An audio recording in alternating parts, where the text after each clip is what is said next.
Assalamu alaikum Kırgız ele. Саламатсыздарбы, ардактуу телекөрүүчүлөр. Biz kayradan men ayılım көрсөтүүсүн баштайбыз. Ооба, Казыбек, бүгүнкү биздин чыгарылышыбыз Өзгөн районуна караштуу Зергер айыл өкмөтүнүн 1-май, башкача айтканда Кут Турган айылында болмокчу. Ардактуу телекөрүүчүлөр, биз дал ушул айылдын жашоосун, ошондой эле керемет кооз жаратылышын, айыл элинин таланттуулары менен бүгүнкү көрсөтүүбүздө сиздерге тааныштырабыз. Бизден алыстабаңыздар, биз менен бирге болуңуздар. Кетпи?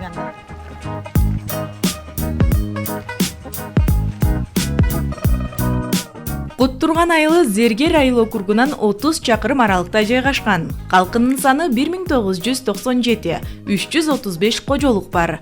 Эли-тели дыйканчылык, мал чарбачылык менен алектенишет. Айылда 1 мектеп, 1 ФАП жана 3 мечит бар. Зергер айыл өкмөтүнө караштуу Кут Турган айылы болуп аталат. Айылда жалпысына калк отурукташкан аян 84 гектарды түзөт. Элдин ушу калктын отурукташкан аянты. Быйылкы жылы айыл жерин өнүктүрүү эмесине жылына карата айылда ушу элдин жашоо шартын оңолуш үчүн элге ушу шарт түзүп бергенге, элдин мына электр линияларын, эмелерин жана мамычаларды оңдоп, жолдорду оңдоп, ушу элге шарт түзүп бергенге айыл өкмөт менен бирдикте аракет кылып, ушу болгон аракетибизди жумшап атабыз.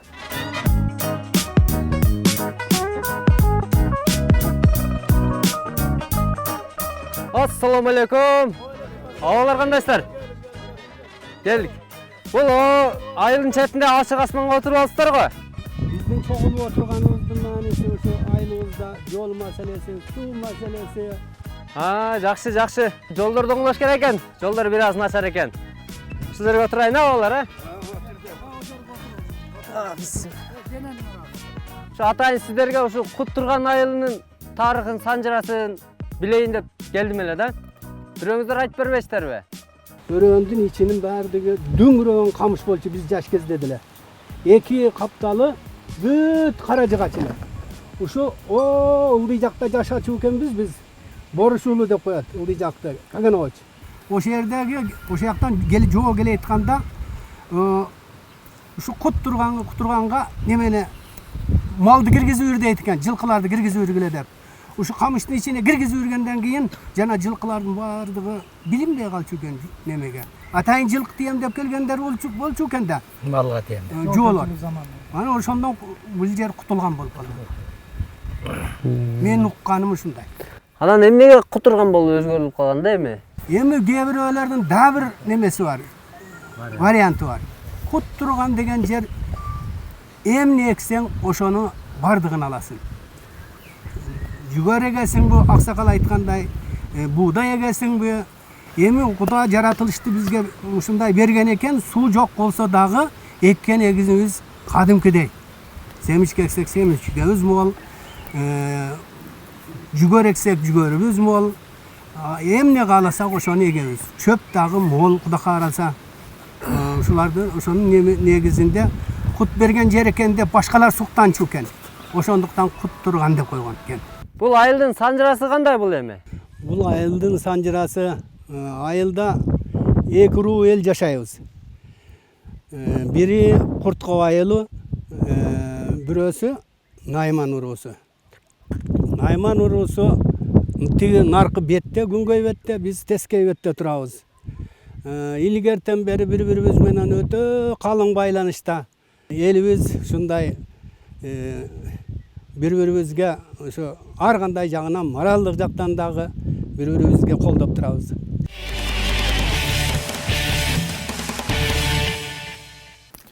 Ардактуу көрүүчүлөр, биз азыр айылдын дагы бир сыймыктуу айымдарынын алдында отурабыз. Бул жерде уус чебер эжекелерибиз мындай кол өнөрчүлүктөр менен алектенишет экен. Кандайсыздар? Жакшы болуп турасыздарбы? Азыр эмне менен алектенип отурасыздар? Азыр эми биз бул кийизден жасалган, өзүбүздүн нукура кийизден жасалган шырдамал деп ушуну жасап атабыз. Бул шырдамалды ушул топтошкон аялдар чогуу биргеликте иштейбиз. Буну иштейбиз, керектүү мезгилдерде бизге сунуштар түшүп калган болсо, аларга сатабыз дагы, өзүбүзгө керектүү нерселерди каржылайбыз. Эже ушул чогулуп топ менен иштейт экенсиздер да. Качандан баштап иштей баштадыңар? Анан эмнелерди даярдайсыздар? Кыздарга да сеп даярдайсыздарбы? Тарайлайбыз. Кыздарга да сеп тарайлайбыз. Бир эле бул кийиз менен иштебестен биз мындай оймо, мындай курак, Бул жактагылар, ошолордун менен дагы алектенебиз. Булардын баары колдорунан келген, көөрү төгүлгөн жакшы айымдар. Анан эми кышы менен бекер болгондуктан көбүнчө кышта ушундай иштерди көп жасайбыз. Жайындасы эми эгин тегин эгип жумуш менен алек болуп калабыз, бирок таштабайбыз, мунубузду иштейбиз да. Канча айым болуп эмгектенесиздер бул жерде? 8-9 айым болуп иштейбиз. Ушул ортодон эмгек кылынып, анан буларды баалагандан кийин кирешесин эмнеге сарптайсыздар, кантип бөлүшүп аласыздар? Кирешесин биз биринчи мунул жүндү жасайбыз да кийиз кылабыз. Кийиз кылгандан кийин анан буларын бирибиз ийрийбиз, бирибиз оёбуз, бирибиз муну кылабыз. Кылгандан кийин биз өзүбүздүн керектүү нерселерибизге иштетебиз. Эми албетте бөлүшүп эсебине жараша канча доход болду, ошол канча расход болду, ошолорун чыгарып туруп анан баарыбыз барабар бөлүп алабыз. Мына ушул шырдак мени кызыктырып атат. Жеңеке, келиңизчи, мен дагы бир көрөйүнчү тигип. Кантип тигилет? Эмне кийиздин өзүн эле жасап койсоңуз болбойбу? Түйүнү неме материал койсуз? Кийиздин өзүнө материал коюп болсо, кийизди муну каттык кармап турат да. Эгерде болуп калган болсо, мунун аркасын деле кийиз кылып койсо, өтө жылуу, анан кийин өзүбүздүн ден соолугубузга эң бир пайдалуу болот. Эми биздики сал мына убагында кыштасы кийиз сал азыраак жасалып калган үчүн азыр мына материалдан кылып атабыз. Бул деле боло берет. Бул дагы пышык болот, көп кагармайт. Кийиз да пышык кармалат. Анан мына шырыйбыз дейбиз. Бул шырылгандын себеби буну пышык кармайт. Анан ошондо биз мунун өткөрдүк, болгондон кийин мунун түйүнө саябыз, мындай кылып. Алганда мына жер менен бул жердин размери бир калыпта кетиш керек. Же буякка же буякка болсо, тегиз, тегиз мындай тегерек болуп, оюмга ылайыктап кетиш керек. Болбосо, бул неме болуп калат да? Мунун жанына болуп калса, шырыктын да андай көркү болбой калат. Сага мынтип өткөрүп берем, буягы сен 1-2 сайып көр. Көрөйүнчү. Анан бул кийиздерди өзүңүздөр жасайсыздарбы? Жана койдун жүнүнөн алып келип сабап жасалат эле го, Койдун жүнүнөн алып келип сабап кышага жасайбыз. Кышага тегиз да түшөт, жакшы болот. Мурундары кышага эмес, материалдарга жасаганбыз. Анда сал материалда кээ бир жерлери түрүлүп кетип, калың болуп калат экен да. Ошон үчүн кийинки күндөр мына кыша сонун экен. Мына жиптерин кайсыл жактан алып келесиз аны? Жиптерин биз азыр базардан эле алып калдык. Мурда өзүбүз сатып алат болчубуз. Мына жерде ана Бул жердеги жасалат мына. Ана кийизден жасалат. Булар, Бул кийизден. Буну эң бир чекесине коюлат. Бул кийизден. Анан эми муну сатып алып атабыз азыркы мезгилдерде. Сатуу менен кошо мына ушул кол өнөрчүлүгүңүздөрдү жайылтайын деген максатыңыздар барбы? Бар. Планыбызда бар. Аны аткарайын деп атабыз. Кудай кааласа болот, аткарып калабыз. Айрыкча жаштар көп тартылып атышат. Эми биз улгайып калдык, ошо жаштарды көбүрөөк тартсак, жаштар азыр баары нерсеге ынтылуу күчтүү болуп атат. Бул кол өнөрчүлүгүңүздөр бир гана мен эмес, теле көрүүчүлөрдү дагы аябай кызыктырды деп ойлойм. Өнөрүңүздөр өркүндөй берсин. Сиздерден кийинки муундарды дагы мына ушундай кол өнөрчүлүк менен тарбиялап өстүрөңүздөр. Сиздерге ийгиликтерди каалайбыз. Ал эми урматтуу теле көрүүчүлөр, биз сапарыбызды улантабыз.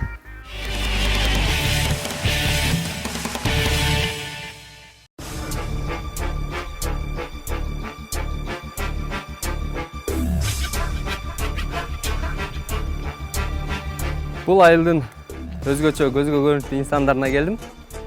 Бул агаларыбыз кыргыз элинин эң алдыңкы оюндары көкбөрү эреңиш боюнча өзгөчө бир күчтүү балбан оюнчуларыбыз экен. Ушул оюнчуларыбыз менен кирип маектешип көрсөм. Assalamu alaikum. Алейкум ассалам. Ағалар қандайсыздар? Келгіле, жетер. Assalamu alaikum. Біз ЛТР каналының мен Айлым көрсетісінен келгелік. Айлыға келгенде елдің барын оғызында сіздер екенсіздер. Балбандарыңыз бар, көкбөрі бойынша улақшыларыңыз бар депші. Жақсы. Ағайыны деп. Қандайсыздар ағын? Жақсы, Құдайға шүкір. Өзіңе. Шашы үлесіздерге келіп аттарды қарап тұрсыздар ба? Жіне. Бастырып, прогулка қылдырып Бұл қойылды. көкбөрі улаққа қандай қызығып қалыңыздар? Бізден бұл улаққа қызығып қалғанымыздың себебі чоң атауыз балбан киши болған, улақшы болған, ұшы кешенің жолын жолдап, кечекейімізден атқа қызығып, Чоң атадан. чоң атадан улаққа қызығып жашыбыздан. Үшінті улақ чағып қалдық. Анан біз қырғыздың ереңіші, одарыш, аға қатшабыз. Мен ұшы жаш өтіп, енем шықты менден кейін. Азыр ұшы Қырғызстанның намысына жарап атады одарыштан. Былтыры көчмендер ойынына қатышты.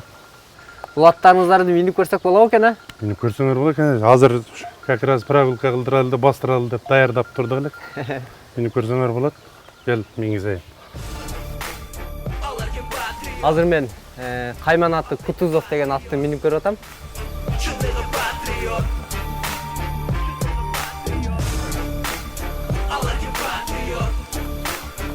О, соныңғы. Атты мінбейсіз бе? Улақ болғанда улақ еңіп көрмекпін. Бұл аттарды бастырып тұрыш керек екен, ұшы. Азыр аттарды бастырайлы отауыз. Балбан ағаларыз менен күчім аз болса да еңіш көрем. Ереңіш бойынша. Емі мұна ереңіште да. Қандай ықмаларды қылыш керек та?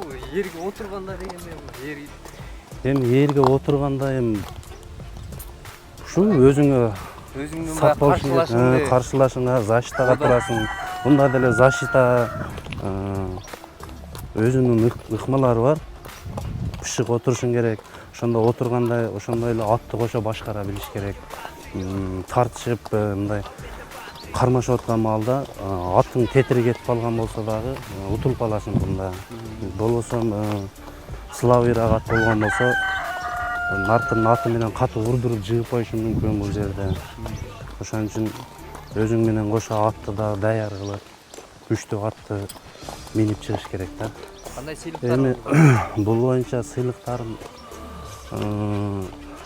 Кыргызстандын 4 жолку чемпионумун азыр ушул маалда. Эреңиш боюнча. Манас оюндарынын 3 жолу жеңүүчүсүмүн.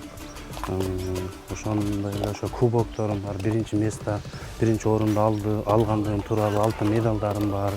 Азыр сыйлыктарыңыз үйдө да, Азыр сыйлыктарым үйдө. Сыйлыктарыңызды бир катары көрсөтөсүзбү? Ооба, көрсөтөм сыйлыктарымды. Буларды эми бастырып бүттүк окшойт, менимче. Ооба.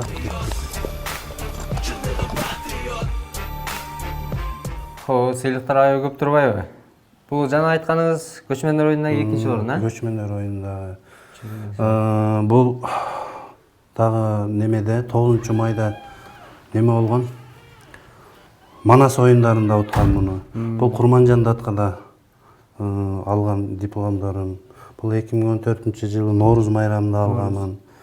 Кыргызстан чемпионатында. Бул сыйлыктарыңыз? Булар дагы бүт ошо Манас оюндарында алган жалаң биринчи орундагы медалдар. Бул дипломду былтыры Азия чемпионатында немеде Кытайда алып келгем. Канчанчы даражада бул? Кытайда 2-чи месттен алгам ал жерде. Кандат ага, айтсаңыз, ушул медалдарыңыздын арасынан эң ийгиликтүү деп кайсыл медалыңызды айта аласыз эми? Эми бул медалдардын арасында эң ийгиликтүү деп мына жерде мына медалым Курманжан датканын тоюнда өзүм да негизи жаш бала болчумун ал маалда.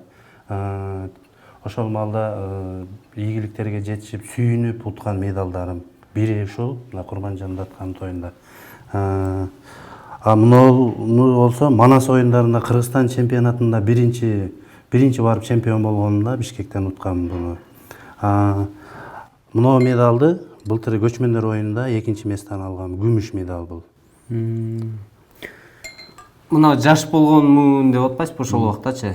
Канча жашта болчусуз ошондо?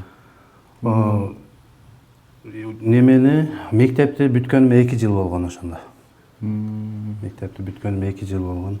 Ошондо Эң бартаганыңыз ушул медал экен. бартабы ушул медалды өзүм аябай мындай сүйүнүчтүү күн деп сезгем да ошондочу. Жакшы экен. Мына бул жерде турган сыйлыктар агабыздын сыйлыктарынын 3төн 1 бөлүгү десем болот. Бул сыйлыктарга жетиш үчүн Канат агабыз 15 жыл талыкпаган эмгек кылып, ат жалында жүрүп, ээреңишип жетишкен экен. Сизге баали дейбиз. Ушундай сыйлыктар алып, кыргыз желегин желбиреп жүрө бериңиз. Ар дайым бар болуңуз. Күчүңүзгө да күч-кубат каалайбыз. Рахмат.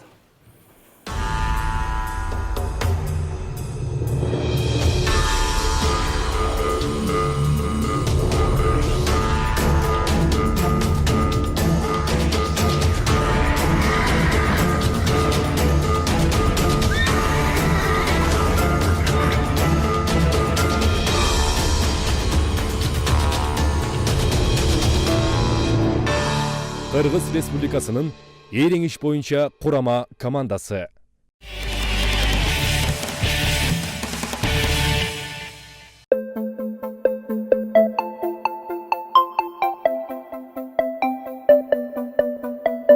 Айыл тургундары өзгөчө меймандос, кең пейил, жөнөкөй эл келишет эмеспи? Айрыкча бул мотурайган жаш балдарды көрүп, нукура кыргыздын элесин көргөндөй болдум. Мына ушинтип элине жапжашыл жайыт жерине суктанып бара жатып, кооз бир бакты көрүп калдым. Албетте бул жерге кирип кетпесем болбойт. Арбаңыз ага. Келгиз. Чарчабай иштеп атасызбы? Иштеп атам ушу. Биз ушул жолдо айылды аралап баратып эле сиздин эң жакшынакай бир багыңызга көзүбүз түшүп келатабыз. Жакшы келипсиз. Бу жерден кокоңураслар ичин тазалап коеюн деп. Ушуну чабып атам. Мына шөпчөрдөн тазалап. Мына пышайын деп калды, аз калды. Мына майдын аягына пышат. Майскилер, анан ийинскилер бар, экинчи сорттору. Жакшы экен. Анан бул багыңыз аябай чоң окшойт. Аянты канча? Бул жер 1-2 гектар бар да, барды тегерен. 2-3 гектар ушундай. Анан бардыгы эле бир эле килерс эмес, бир 100 түптөн ашы жамак бар. Атам эккен жер. Бул атамдын багынын ичинде жалаң жаш көчөттөрдү эккенбиз алмаларды. Бүт карган алмаларды алып, ал жаңы сорт. Золото киренди, анан жанатан эски алмалардан. Гүл сары дейт. Ар эртеп пишер алмалардын сорттору бардыгы бар. Быйыл алып келип, мына карликлерди алып келиптим. Эрде 4-5ти. Анан бизге мына тоо шартына семиренке жакшы болот экен. Семиренке алмаларды көп өттү. Себеби жанаттан эртеп пишип кетти. Сактай албайт азы. Бир атам мына ветеран участок эле. Согуштун ардыгары эле, анан ушу атам кызыгат эле да. Ушу атам ээрчип жүрүп эле, ушу немеге жүрүп баарын үйрөнүп, мына кадам жерден алып келдир балдар эккен булду. Мен эккен ушу бактардагы атам мына алма бакты атам эккен. Анан бүт алмаларды кайта алып салып, ошонун кызыгы болуп эле. Азыр ушу кайчын алып алып жүрө берем аралап эле. Жаз менен эрте жазда эле баштайм. Тартипке салып, парадок кылып эгип, катар-катар кылып. Алыгы кышык-пышык болсо түзөймүн, көчүрүп жылда эле көчүрүп эле. Буларды кайсыл жактарга экспорттойсуздар? Эми буларды базарга чыгабыз, базарга чыгып сатабыз. Анан өзүнүн кошуна колондор алып кетет, айылдаштарын талап алып кетишет. Мындан башка дагы мына сайга жак экенмин, кайнаганда экенмин. Жана курчавский сорт деп коебуз, ошондой бир 200 түк экенмин. Алар аябай мөмөгалар кирди. Күзүндө эми келип челек үйдөн талап кетишет. Анан базарга апарып неме сатабыз ашкандарын. Анан как кылдык былтыры терип алып, аябай көбөйүп кетти. Сайда териш кыйын болуп калды. Багбанчылыктан эң биринчи кайсыл мөмө жемиштен киреше алып баштайсыз? Бизде эми ушу биринчи ушу келаштан чыкты, кайналыдан чыгат ушу. Анан алма, кечки алмалардан чыгат. Алма көп, аябай алманы атам урамалы көп эккен экен. Жакшы экен, ушинтип багбанчылык менен алектенип, жаздан баштап күзгө чейин тытын иштеп, кышында үй бүлөлүк бир тиричиликке киреше алып келет экенсиздер. Сизге ишиңизге ийгилик, жумушуңузду уланта бериңиз. Биз дагы айылды кыдыралы анда. Сизге да рахмат кыздар, балдар.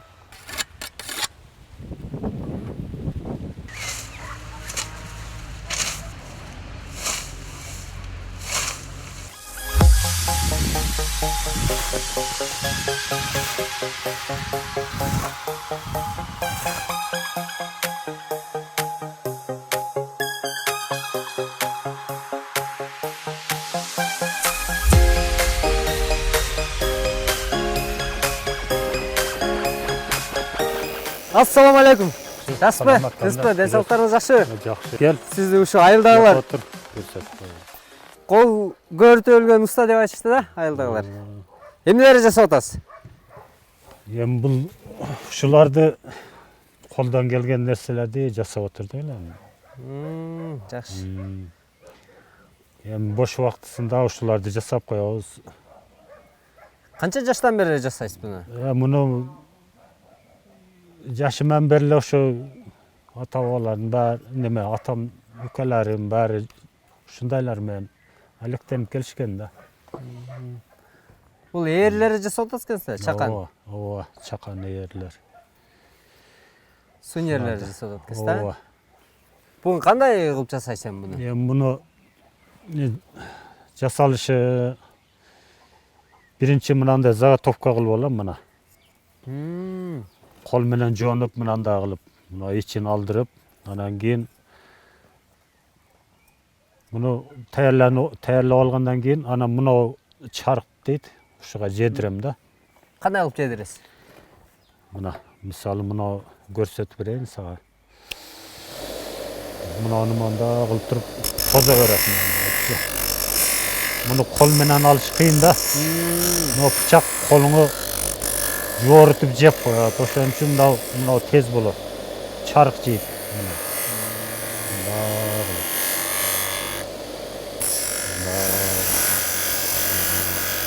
Чактагандан кийин кайсыл жумушу ал? Бул чарыктагандан кийин буну деме формасын алып алгандан кийин мынандай болуп чыгат да мына. Бул азыркы мен жасап отургандагысы. Анан кийин муну менен мынандай немеси бар, мынандай. Өзүм жасап алгам да мынандай инструмент. Ошо менен мында кылып туруп мындай жылмалайм муну. Мында кылып. Мына. Мынауыз азыр жылмаланган экен, а бул? Ооба. Бул жылмалангандагысы. Андан кийинки жумушу кайсыл? Бул жылмалаганыңыздан кийин. Мындан кийин мынандай нуар түшүрүлөт, мына. Мынандай. Ойма салынат экен. Ойма салынат, ооба. Муну ham өзүнчө мындай токко күйгүзүп туруп, мындай кызытып алып туруп анан кийин мынандай фигуралуу ушундай алабыз да. Ушундай неме болот. Анан кийин лактап коет экенсиз, а? Анан лактап коебуз. Энерге мынандай немен саябыз. Мисалы, уштуу жыгач салып туруп анан лакка малып кое берем. Анан ушундай жылтырап калат. Мына сүрөттөрдү да өзүңүз тартып өзүңүз оесузбу буларды? Ооба. Буларды Аябайсың го булар? ооба. Кол менен чийип туруп анан кийин ушунда алып краска менен Биринчи кандай кыласыз? чачыратып Бул коебуз. азыр мына көлөкө жарыктарынан бери түшүрүпсүз, кооз кылып. Биринчи Краска чачырата турган неме бар да. Мунаны кол менен түшүрүп алгандан кийин анан секин краска менен мынандай чачыратып, муналарды тонун чыгарып коесуң, анан кийин объему чыгып калат да муналарчы. Эми улуттук нерселер ушуларды эле жасайбыз. Анан мына комузду мынандай комуз, мынандай. Сонун ойма түшүрүпсүз. Ооба. Эми бул өнөрчүлүгүңүзгө ушу айыл тургундарынан буйртмалар түшүп турабы сизге? Буйртмалар көп түшөт, анан эми жасаган убакыт көп керек да. Мынауыз менимче Бул тарак. Муну өзүмчө жасап көрдүм эле. Болобу экен деп мындай зеригип отуруп. Анан ушундай жасап койсо болот экен. көрдүңүздөрбү? Акылга таянып, өзүбүз деле жыгачтан ушундай укмуштуу нерселерди жасап алсак болот экен. Каныбек агабыз моундай кылып таракты өзү ойлоп таап жасап коюптур. Эми айтсаңыз, бул буюмдарыңызды чет өлкөдөн келген туристтерге тартуулап сатка коюп көрдүңүзбү? Жок, муну Эми бул мүмкүнчүлүк жок да бизде. Эми муну жакында эле жасадым да, мындай ойлонуп ушундай кылып жасап көрсө болот экен деп өзүм биринчи эле неме алышым. Болбосо оңой эле бул. Жакшы экен. Каныбек ага, жумушуңуз аябай кызыктуу дагы, аябай түшүктүү дагы жумуш экен. Мына ар бир кырларына, бурчтарына маани бере турган. Эмнеде ишиңизге ийгилик, аман болуңуз. Рахмат. Келип сурап кеткениңерге. Назым ага белек бересем? Ал майга. Болуптур. Болуптур.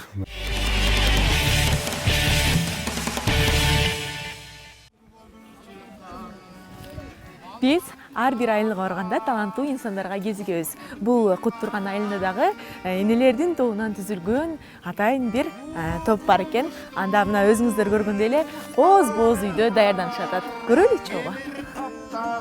Саламатсыздарбы, эжекелер, жакшысыздарбы? Мен ЛТР телеканалынын Менин айылым көрсөтүүсүнөн келдим.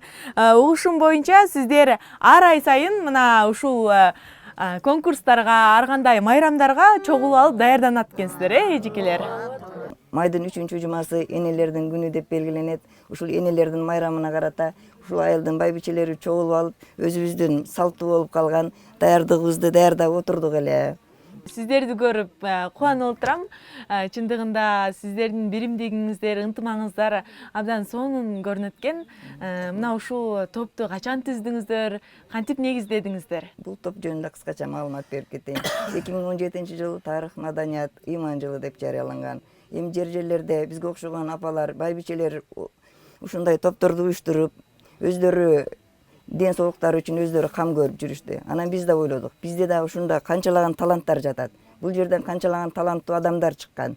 Жолболду Алиев, Алибаев биздин айылды таанытып атат кыргыздарга. Жүргүлө, биз да ушундай топту түзүп уюштуралы. Силердин таланттарыңарды өзүңөр менен алып кетпестен, ушул неберелерге, балдарга таштап кетели деп, бир чети өзүбүз үчүн, бир чети балдарыбыз үчүн уюштурдук. Атыбызды тандап, ару тилек апалар деп койдук. Анан ошондон бери биз ушул топту таштабастан маал чогулуп, өз алдыбызча сүйлөшүп, анан ырдап. Апалар аябай жакшы экен, мына ушинтип ырдап, бийлеп, мына өзгөчө бир өнөрлөр менен алектенип жүрө бериңиздер.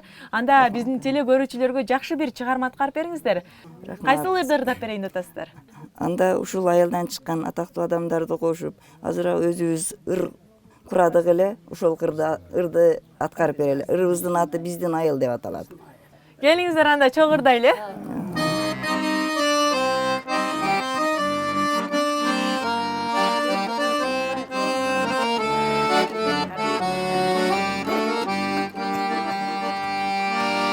Elçek kiygen eneleri var, ak bata bergen ataları var.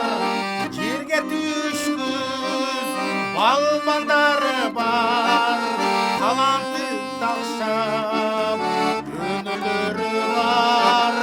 Биздин айыл, биздин айыл, биздин айыл, оз айыл, биздин айыл, биздин айыл, биздин айыл, оз айыл. Урматтуу телеөрчүлөр, айылдын этегине келип көрсөтүүбүздү жыйынтаган турабыз. Ооба, азыр жаан деле жаап калды.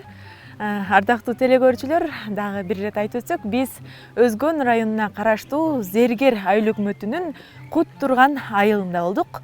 Казбек, чынын айтсам, бул айыл чыныгы нукура кыргыз жыттанган айыл экен. Мага аябай жакты. Мага да аябай жакты, чындап эле жамгыр жаап келиптир. Анда программабызды жыйынтыктайлы. Айта кетчү нерсе, кийинкисинде сиздин айылыңызда болушубуз толук ыктымал. Ал үчүн экранда телефондорго байланышыңыздар. Сөзсүз түрдө. Биз программабызды жыйынтыктайбыз. Саламатта болуңуздар. Амандыкта жолугушканча.